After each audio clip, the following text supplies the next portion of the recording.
nosso divino mestre, benfeitor Jesus, nos envolva em sua luz e o seu amor preencha os nossos corações. A inspiração para o vídeo de hoje, quem traz é Paulo. Paulo, na carta que endereça aos cristãos que habitavam a região de Éfeso, no capítulo 2, verso de número 10, dirá o seguinte: Pois somos criaturas dele, criados em Cristo Jesus para as boas obras.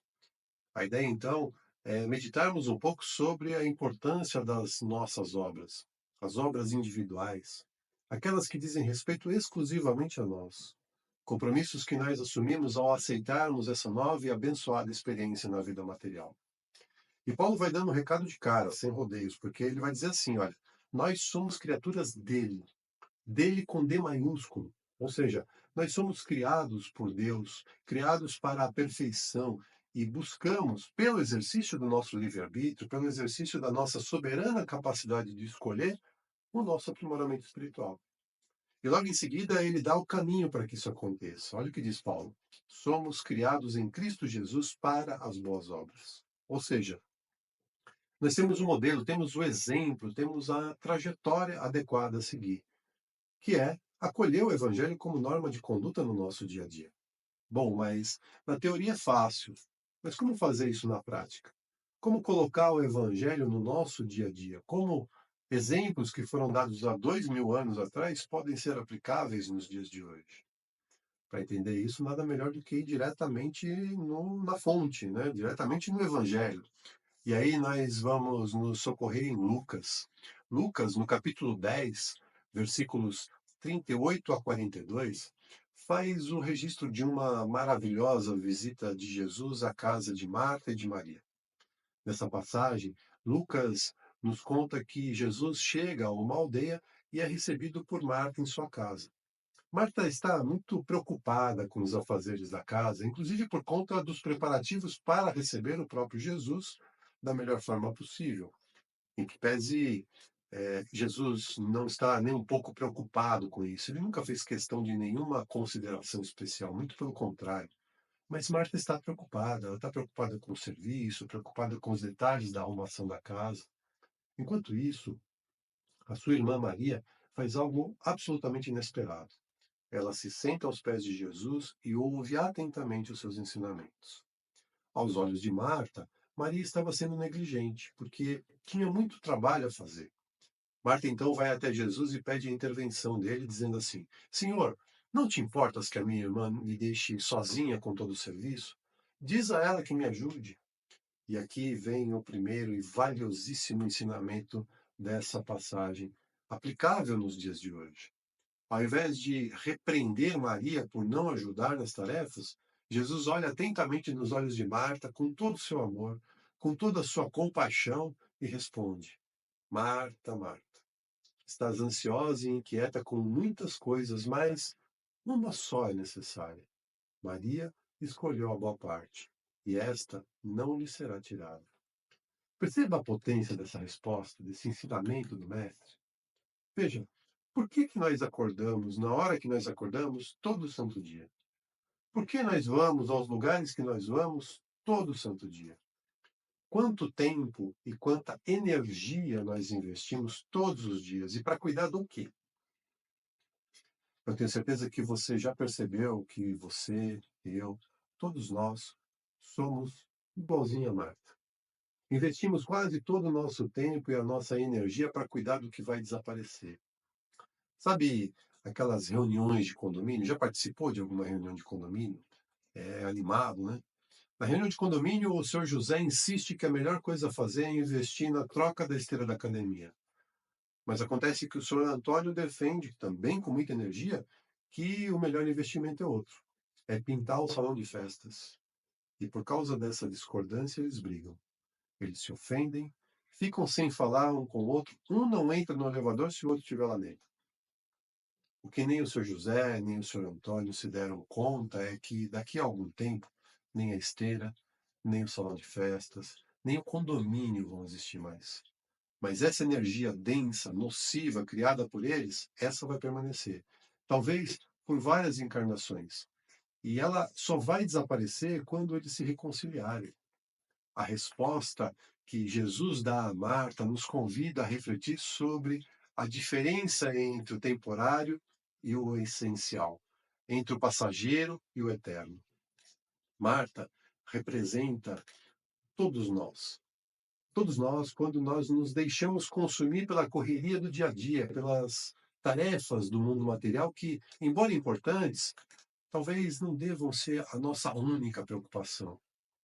Quantas vezes nós ficamos ansiosos e preocupados com problemas que, no final das contas, se mostram muito menores do que nós inicialmente imaginamos? Maria, por outro lado, representa a conexão com algo maior. A conexão com aquela que é a nossa verdadeira missão aqui na matéria, que é a nossa transformação íntima. Maria simboliza a atitude de parar, de silenciar, de ouvir.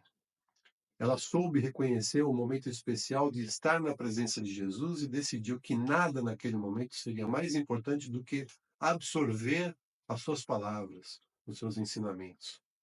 E nós também temos a possibilidade de estar na presença dele diariamente, de receber todos os dias os seus ensinamentos que, como eu disse, são valiosos para a nossa vida, para a nossa prática cotidiana, para as nossas relações. Um outro ponto importante para meditarmos sobre essa passagem é perceber que, para ser uma boa Marta, é preciso antes ser Maria. Para podermos nos dedicar às nossas obrigações na vida material, é fundamental que a nossa espiritualidade esteja bem. E o nosso caminho para isso é trazer para a nossa vida cotidiana o Evangelho. O aprendizado do Evangelho, o aprendizado com os exemplos deixados por Jesus, nos fortalece para os encontros com a vida e com as pessoas. Nos empodera para olhar de forma íntegra os desafios que a vida vai nos apresentar. O Evangelho nos ajuda a ter mais habilidade para perceber a contribuição que esses desafios representam. Isso faz com que nós sejamos mais tolerantes, mais pacientes e, o mais importante, que sejamos mais gratos pela bênção que é a oportunidade de estarmos encarnados. Percebe como o Evangelho é atemporal? O que era valioso há 2000 anos atrás como um ensinamento, continua valendo também hoje, porque o Cristo é um modelo perene. E vai continuar sendo sempre assim, porque esse modelo não para nunca. Para que nós possamos dar conta com êxito dessa nossa obra individual, nós precisamos deste modelo no nosso dia a dia. Um outro exemplo muito rico também, deixado por Jesus para contribuir com a nossa trajetória evolutiva, é a forma como ele nos incentiva a reconhecer a importância do autoconhecimento. E uma das formas mais singelas e até poéticas que ele usou para isso foi a metáfora da semente. Em várias oportunidades, Jesus usou a semente como símbolo para o autoconhecimento, convidando-nos a olhar no mais íntimo de nós, para encontrar a nossa essência. Como a dizer que tudo aquilo que existe começa pequeno, e, portanto, o pequeno tem valor inestimável. Na parábola do grão de mostarda, por exemplo, cujo registro foi feito por Mateus no capítulo 13, versículos 31 e 32 do seu evangelho, Jesus mostra que a árvore mais frondosa só existe porque antes existiu como semente.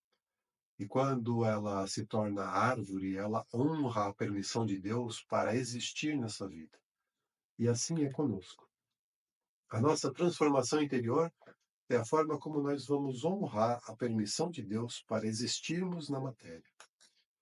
Veja o que Emmanuel, no livro Rumo Certo, no capítulo Serviço e Migalha, nos ensina sobre isso.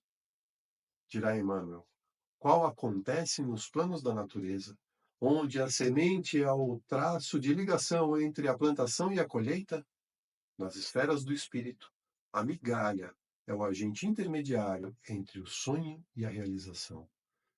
Olha que fantástico isso. Emmanuel afirma que entre o sonho e a realização há um percurso a seguir, e esse percurso sempre começará pequeno. Toda grande realização começou um dia pequena, modesta, humilde. E ele vai concluir esse texto de forma belíssima, dizendo o seguinte: se não podes entender o maravilhoso serviço que se atribui à migalha, Medita nas lições incessantes da vida e compreenderás, por fim, que é a estrela mais fascinante do firmamento, conquanto se revele como sendo um espetáculo do divino poder nas trevas da noite, não consegue penetrar a choupana isolada onde um coração de mãe suplica pela presença de Deus, e aí desempenhar a bendita missão de uma vela. Olha que mensagem excepcional de Emmanuel. A luz mais brilhante da estrela do firmamento, mais bela, em determinadas circunstâncias, jamais poderá suplantar a importância de uma humilde e singela vela, a única capaz de trazer luz na intimidade escura de uma choupana. Que nós possamos, no curso das nossas obras individuais, ora como estrelas, ora como velas, brilhar por nós e por aqueles que nos acompanham nessa abençoada jornada da vida. Que Jesus permaneça conosco e o seu amor nos envolva hoje e sempre. Graças a Deus.